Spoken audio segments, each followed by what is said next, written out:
இந்த கோயிலோட பேசுங்க நல்லா. நம்ம ஊர் சென்னை மெட்ராஸ். இந்த கோயிலோட வரலாறு என்னன்னு கேட்டனா, சிவபெருமான் இந்த கோயிலில் உட்காந்து தவம் பண்ணுறதுக்கு வந்து உட்கார்ந்தார். அப்போ தண்ணி இல்லை. இப்போ ஆஞ்சநேயரை கூப்பிட்டார். ஆஞ்சநேயரை கூப்பிட்டு என்ன அமைச்சார்னா காசிக்கு அமைச்சார்.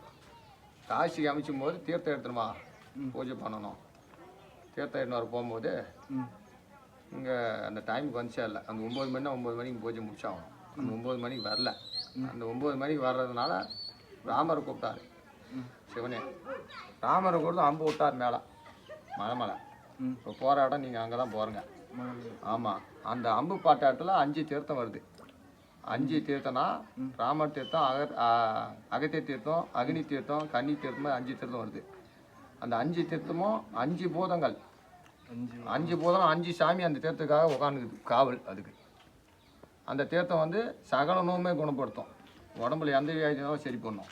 எந்த வியாதியும் 10 வருஷம் தண்ணி கிடாது. உங்கள் உடம்புல என்ன டாக்டரால் முடியாதே சரி பண்ணிவிடும். 48 நாள் தொடர்ந்து சாப்பிட்ணும். அப்போ ஆஞ்சநேயர் சொம்பில் தண்ணி எடுத்துட்டார். எடுத்துன்னு வந்து ராமருக்கும் ஆஞ்சநேயருக்கும் சண்டை ஆரம்பிச்சிருச்சு போர்க்காலம். எப்படி நான் பூஜை பண்ணுறதுக்கு அவர் அம்பு விட்டு இங்கே புரிவிட்டு பண்ணிட்டாரு.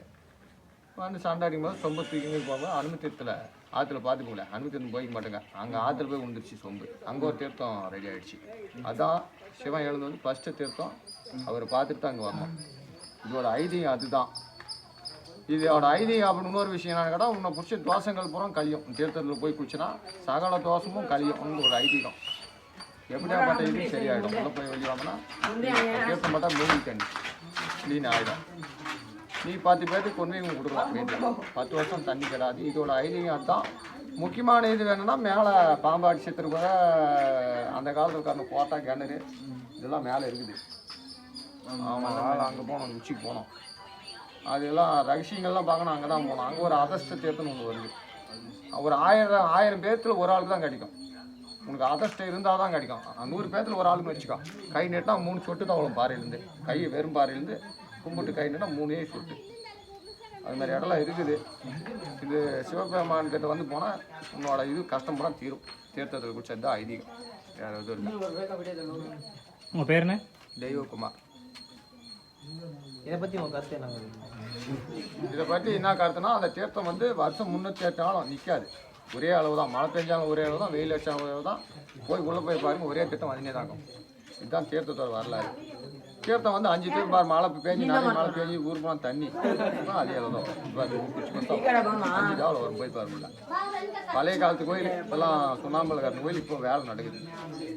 இதுதான் ஐதீகம். வேறு ஒன்றும். இதோட முக்கியமான ரகசியம்லாம் பார்க்கணும். மேலே போனால் தெரிஞ்சுக்கலாம். கோட்டா எல்லாம் மேலே இருக்குது. அங்கே போனோம். ஆள் தெரிஞ்சாலும் கொடுப்போம். தெரியாதப்போ கூட உயிருக்கு உத்தரவாதம் கிடையாது. அங்கே போகிறது வந்து நீங்கள் இப்போ 10 பேர் தான் 10 பேர் தான் போகணும். தனியாக போகக்கூடாது. போனாலும் அது இடம் தெரியாது. அது சில மூலிகள் மெரிச்சுன்னா உங்களுக்கு ஞாபகம் மருதி ஆகிடும். டபை பூண்டுன்னு ஒன்று இருக்குது. செருப்பு போட்டுன்னு போனோங்களா. செருப்பு போடாத போய் வெறுங்காலில் மெரிச்சிட்டா 3 நாளைக்கு ஞாபகம் இருக்காது. உனக்கு வந்து 3 நாள் மலையிலே தான் சுற்றுவேன். கீழே வரமாட்டேன். அந்த மாதிரி தலையெல்லாம் இருக்குது. அதனால் ஆளுக்கு செருப்பு போட்டு தான் மேலே போகணும். கோயிலுக்கு மேலே போகும்போது இந்த கிணறு கோட்டை இதெல்லாம் மேலே உச்சி இருக்குது. கிணறு பாரு மண்ணை பெருசு கட்டிக்கிறோம். செங்கல்லே கட்டிக்கிறோம். அதெல்லாம் இருக்குது. கருங்கால் கோட்டை, செங்கல் கோட்டைலாம் ராஜாக்கள் கட்டினது. அதெல்லாம் இருக்குது இப்பயும். ஆனால் ஜனங்க வந்து தெரியாது அவங்களுக்கு யாருக்கும். உச்சிக்கு போகணும். அங்கே ஒரு போகலாமா, அது தெரிஞ்ச ஆள் கூட போகணும். இல்லைன்னா நீங்களே ஒரு 10 பேர் சேர்ந்து நீங்கள் நான் பார்க்கணும் அப்படின்னா கார்த்திகை தீபத்து அன்னைக்கு வந்துருக்கு. அன்றைக்கெல்லாம் தீபம் நம்ம திருவண்ணாமலை எடுத்து இங்கே ஏற்றுவாங்க. நம்ம ஆளும் போயிட்டே தான் இருப்பாங்க. அப்போ போய் நம்ம எல்லாத்தையும் பார்க்கலாம். காலையில் போனால் 2 மணி நேரம் ஆகும். 2 மணி நேரம் 2.5 மணி நேரம் ஆகிடும். ஆனால் அந்த மாதிரி ரகசியத்தை நீ எங்கேயும் பார்க்க முடியாது. கன்னிமார்ச்சால ஒரு 7 இருக்குது. உச்சி பிள்ளையா இருக்குது. கிணறு இருக்குது. அந்த கிணத்துக்கு மேலே தான் கன்னிமார்ச்சால, அதுக்கு மேலே தான் உச்சி பிள்ளையாரு. அந்த கன்னிமார் சாமிலாம் சித்திரங்களால் உருவாக்குறது. ஆளுங்க வச்சது கிடையாது. பாரு எவ்வளோ பெரிய வெடுப்பு. தலையை அடி பார்த்தா 7 சிலை உள்ள தெரியும்.